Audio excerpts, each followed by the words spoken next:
Collector साहब से बातचीत हुई थी और कलेक्टर साहब ने उस वक्त सुबह 7 बजे से पहले ही इस बात का वादा किया था कि मैं इंतज़ाम करता हूँ। और उन्होंने जो है यहाँ मालेगांव कारपोरेशन कमिश्नर को भी फ़ोन किया और इसी तरह जो है प्रांत नितिन सदगीर को भी फ़ोन किया और जो प्रोसीजर होता है उस प्रोसीजर को पूरा करने के लिए उन्होंने जो कागजात तैयार रिक्वेस्ट मंगवानी थी यहाँ से मंगवाई और उसके बाद उन्होंने हेलीकॉप्टर के लिए रिक्वेस्ट मंत्रालय भेजी। वहाँ से मंजूरी आने के बाद फिर उन्होंने जो है हेलीकॉप्टर मालेगांव भेजा।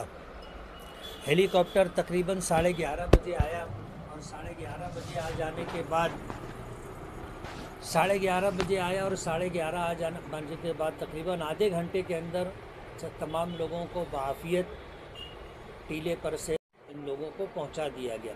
आज इस वक्त तो ये लोग मौजूद हैं, ये लोग वहाँ थे, मोबाइल था जिसकी वजह से ये लोग मुसलसल कोशिश करते रहे कि किस तरह ये लोग अपनी जान बचा सकें, लेकिन जिन जिन लोगों से भी इन लोगों ने दुहाई दी किसी ने उस तरह की मदद नहीं की जिस तरह मदद की ज़रूरत थी। आज इस वक्त ये बाक़ियत अल्हम्दुलिल्लाह हम लोगों के दरमियान मौजूद हैं। इनमें से मैं सबसे पहले अल्लाह रब्बुल आलमीन का शुक्रिया अदा करूँगा कि अल्लाह रब्बुल आलमीन का करम था कि अल्लाह ताला ने हम लोगों की कोशिशों को कबूल फरमाया और कलेक्टर साहब का हो, मालेगांव एडिशनल कलेक्टर का हो और एडिशनल एसपी का हो, कारपोरेशन कमिश्नर का हो, फायर ब्रिगेड का अमला का हो, एसडीआरएफ की टीम का हो, आर्मी के वायुसेना के लोग का हो, हेलीकॉप्टर लेकर के आए और इसी तरह पब्लिक में टीला तैराक ग्रुप के लोग बच्चे हैं। इन तमाम लोगों की मुश्तरका कोशिशों से अल्हम्दुलिल्लाह इंशाअल्लाह सारी कार्रवाई मुकम्मल हो चुकी है। अब ये लोग जो है अपने अहलो अयाल में जाएंगे। ये तकरीबन 15 लोग हैं मेरे इर्द गिर्द बैठे हुए हैं। अल्लाह ताला सभी की जान माल इज़्ज़त व आबरू की हिफाजत फरमाए। आप लोगों से पहुँचे और उसके 10-15 मिनट के बाद में बाल डीसी ने हम लोगों को आवाज़ लगाई तो पानी बढ़ रहा है, निकल जाओ। मैंने 8 से 10 लोगों को बाहर निकाल दिया है।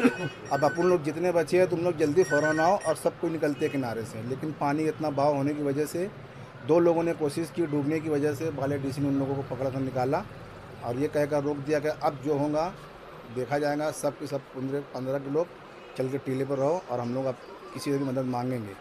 और हकीकत तो ये है कि हम लोगों ने जिस लीडर को देखा वो मुफ्ती साहब ही थे, बाकी और कौन आया कौन गया हम लोगों को नहीं पता। और हम लोग अभी फ़िलहाल बाकी खैर आफियत से यहाँ इनकी ऑफिस में इनके शुक्रगुजार के लिए मौजूद थे। भाई के ज़रिए और मुफ्ती साहब की कोशिश ज़रिए हम लोगों को मिल गया था। थोड़ी जान में जान आई, नहीं तो 2 लोग की तबीयत गड़बड़ हो गई थी खाने और भूख की वजह से। लेकिन अभी फ़िलहाल सब हाँ मतलब इन्हीं लोगों की कोशिश थी बाहर से, बाकी और दूसरों को नहीं पता हम लोगों को। दूसरा कोई लीडर था ही नहीं ना। शुरू से आखिर तक रहे। हाँ सुबह साजिद मिंबर वाले भैया और ये मुफ्ती साहब की कोशिशों से ही मतलब वो खाना हम लोग तक पहुँचा। और हेलीकॉप्टर भी उन्हीं की जद्दोजहद से आगे, क्योंकि वही लीडर हमको दिख रहे थे, हमको उनके अलावा कोई दिखा ही नहीं। और साजिद मिंबर की कोशिश काफ़ी रही, खाना वगैरह उन्होंने पहुंचाया, रात में भी पहुंचाया था, मगर कोई मतलब ज़रिया ना होने की वजह से वो खाना वेस्ट हुआ। फिर आर्मी लोगों को खिलाया गया, पता लगा हम लोगों को, लेकिन दिन में कोशिश करके वो खाना हमको पहुंचाया गया। हम जो है कल 3:30 पौने 4 बजे गिरना नदी की तरफ गए 11,000 कॉलोनी के पीछे, और मोटरसाइकिल लगा के हम फिल्ली इतने पानी से जो नदी थी उसको पार करके वापस टीले पे गए। तो वहाँ पे 30-35 लोग मछली मार रहे थे। हम भी उनके बाजू में जाके बैठ के मछली मारना शुरू की और 2-4 मिनट में मैं नीचे देखा तो घान वगैरह जिसको जलकुंबड़ी बोलते वो बहने लगी। और वो बहता हुआ मैं देख के अपने को तजुर्बा इतना है कि ये जब बहने लगी तो पानी बढ़ने का संदेशा है। तो मैं मेरे साथियों को और जो और लोग भी थे उन सबको मैं ये कहा कि जितनी स्पीड में आप लोगों भागना चाहे वो आप पानी के किनारे भाग। एक शिकारी जो फारूक शिकारी के लड़के रसूलपुरे में रहते हैं और उनका एक भांजा, हम टिबल सीट थे। मैं उन दोनों को जो है नाला पार करके बाहर निकाला और उसके बाद अपने जफरा पहलवान नयापुरे के उनके भाई उनके दोस्त वगैरह को उनको भी बाहर निकाला। मैं उनको कहा कि तुम यहाँ से सीधा बाहर निकलते जाओ, आप आफियत से निकल जाएंगे। फिर एक आदमी को अनीस अहमद और अपना सुफियान अहमद और फारूक पहलवान का एक भाई, ये अपने दोस्त तो थे। मैं इनको कहा कि आप सीधा यहाँ से उड़ो और भागते हुए बिल्कुल नदी पार करना है, नहीं तो वरना ये पानी बढ़ जाएगा तो अपन सब लेने की देने हो जाएंगे। फिर इन्होंने जो है सब सामान उठा के भागना शुरू किया। ये भागते भागते फिर और भी गोल्डन नगर रैया चौक के लोग थे, फिर उनको भी मैंने कहा कि आप भी भागिए। फिर उसके बाद जो अनीस अहमद जब पानी के अंदर भाग के उस पार हुए तो ये डूबने लगे। मैंने इनको कहा से हाथ धो बैठेंगे। फिर 2 डिपो के थे, वो लोग भी मेरे सामने मतलब पानी में डुबकी लगा के वो पार निकल गए। मैंने देखा कि जब वो पार निकले तो मैं अल्हम्दुलिल्लाह मतलब ये कामयाब हो गए। अब मैं ये जो 14 लोग थे और मेरे को मिला के 15 लोग, ये हम 15 लोग जो है एक टीले के ऊपर जाके बैठे। मैंने इनको तसल्ली देना चालू किया कि यहाँ तक पानी कभी नहीं आएगा, अगर बड़ा पानी भी आ जाए, गिरना पुल भी डूब जाए तो यहाँ तक पानी कभी नहीं आएगा। तो हम यहाँ पे एकदम इत्मीनान से और सुकून से बैठेंगे। फिर मैंने राजू रहमान बासठ वाले को फ़ोन करा, अदनान सेठ अब्बी, उनको फ़ोन करा कि आप मुफ्ती साहब को फ़ोन करके बताओ कि ऐसा ऐसा हमारे साथ हादसा हुआ है। तो फिर अदनान सेठ और राजू सेठ मुफ्ती साहब को फ़ोन करे। फ़ोन करने के बाद मुफ्ती साहब हमारे राब्ते में आए। फिर उन्होंने मुझसे बात की फ़ोन के ऊपर, तो मैंने उनको सिचुएशन बताया कि मुफ्ती साहब ऐसा ऐसा यहाँ पे है, इंतज़ाम कीजिए, और रात भर अगर हमें रुकना पड़ा तो मैं इनको लेकर रुक सकता, इतनी हिम्मत अल्लाह पाक ने दी है। तो मुफ्ती साहब बोले मैं अब बिन फिक्र हो गया, मैं इंतज़ाम करता हूँ।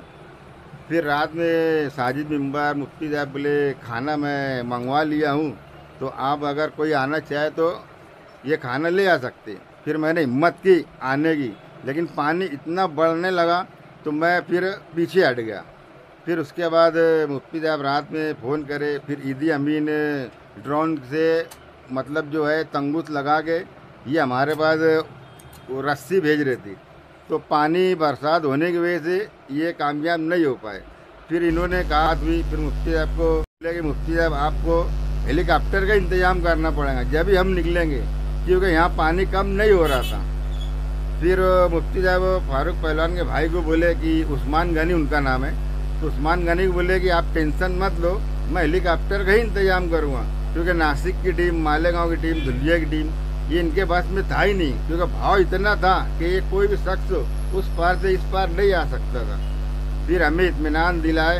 फिर 11 बजे मुफ्ती इस्माइल साहब और साजिद मेंबर साहब, ये दोनों ने एक भील था, वो जो बाबा थे उनकी उम्र 51 साल थी, लेकिन वो बचपन से ये हुनर जानते थे, तो इतनी हिम्मत की दाग उनकी देनी पड़ेगी कि वो जो है ट्यूब के ऊपर बैठ के हमारे पास 10-12 बिस्लरी की बोतल और जलेबी वगैरह खाने का इंतज़ाम किया।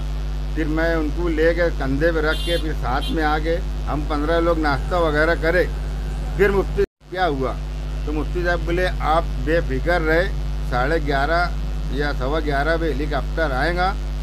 फिर वहाँ से जो आर्मी की टीम थी वो पूरी पब्लिक को पीछे करी। फिर वहाँ से अल्हम्दुलिल्लाह हमने लेफ्ट टर्न में टर्न मारा तो वहाँ पे हमको हेलीकॉप्टर दिखा, तो सबकी जान में जान आई। फिर उसके बाद वहाँ हेलीकॉप्टर 3 राउंड लगाने बाद फिर हमारे सामने उतरा, हमको पीछे किया। फिर वो हाथ से इशारा करा के 5-5 आदमी आप आगे आते जाओ। फिर मैंने ये सोचा कि मैं सबसे आखिरी में जाऊँगा, तो फिर मैं 5-5 आदमी पहले धुलिया वाले को भिजाए, उसमें एक मालेगांव वाले धुलिया के 4 लोग थे, फिर मालेगांव के 5, फिर हम 5 लोग गए। ऐसे 3 टुकड़ी के अंदर आधे घंटे के अंदर हम हिफाजत से बाहर आ गए। हम मुस्तकीम डिग्नेटी को फ़ोन किए रात दोपहर में, तो उसका फ़ोन उठा लेकिन कट हो गया था, तो फिर उधर से वो खुद कॉल करे मुस्तकीम डिग्नेटी साहब। तो हमारी बात हुई कि यार मुस्तकीम भाई तुम कुछ करो, हम लोग यहाँ बीच नदी में फंसे हुए हैं, तुम हेलीकॉप्टर का इंतज़ाम करो। तो मुस्तकीम डिग्नेटी बोलते हैं कि यार तुम लोग हेलीकॉप्टर का दिमाग से निकाल दो अपने, क्योंकि रात में हेलीकॉप्टर नहीं आएगा। तो हम लोग फिर उसको बोले यार भैया तो कुछ और चीज़ का इंतज़ाम कर दे।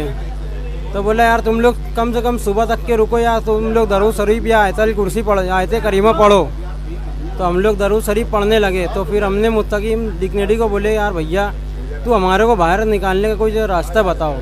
तो बोले तुम जो है ना सुबह तक के इंतज़ाम करो, तुम लोग सुबह तक के रुको वहाँ तक, मैं जो है ना फजर की नमाज़ पढ़ कर वहीं आऊँगा। लेकिन वो फजर की नमाज़ पढ़ के यार अभी तक के नहीं आए हमारे निकलने तक।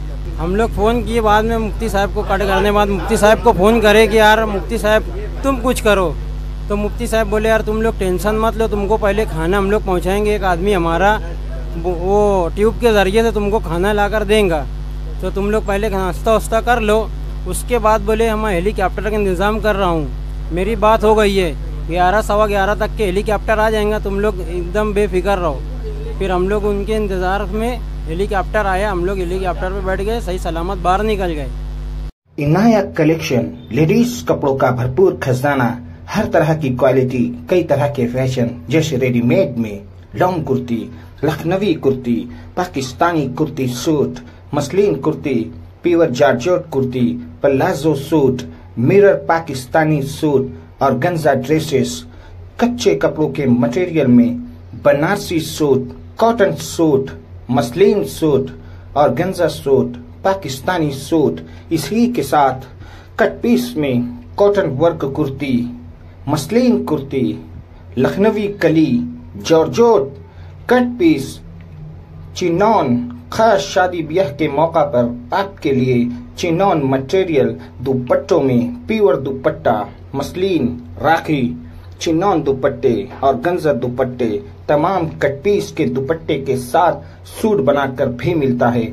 डाइबल के तमाम किस्म के कपड़े भी मिलते हैं। इसी के साथ डाइबल कपड़ों पर हर तरह के कलर भी आप लोग करवा सकते हैं। लेडीज कपड़ों की दुनिया का पुरएतमाद मरकज इनायत कलेक्शन पर तशरीफ लाकर और भी दीगर कई कंपनियों के कपड़ों की क्वालिटी आपके लिए। हमारा पता अब्बास नगर, अब्दुल हकीम रोड, 5 नंबर स्कूल के पास, ऊपर माले पर, माले गांव। लेडीज की खरीदारी के लिए, लेडीज के हाथों खरीदारी, प्रोप्राइटर शकील अहमद, इनायत कलेक्शन।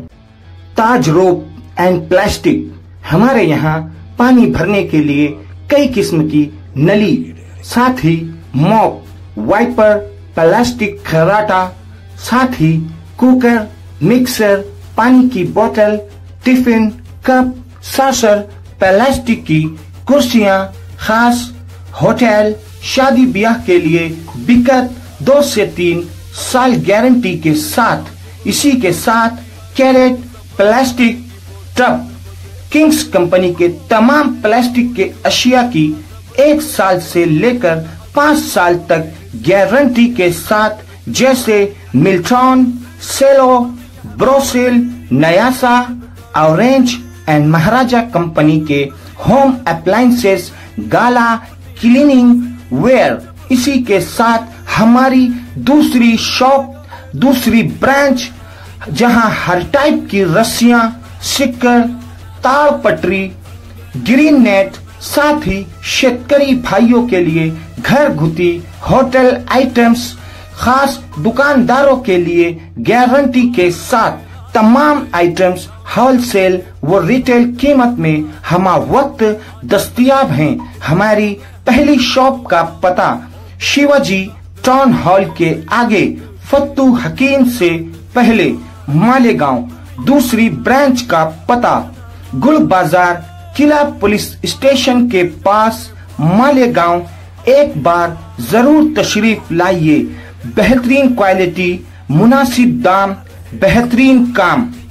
हमारी शॉप का नाम ताज रोप एंड प्लास्टिक याद रहे।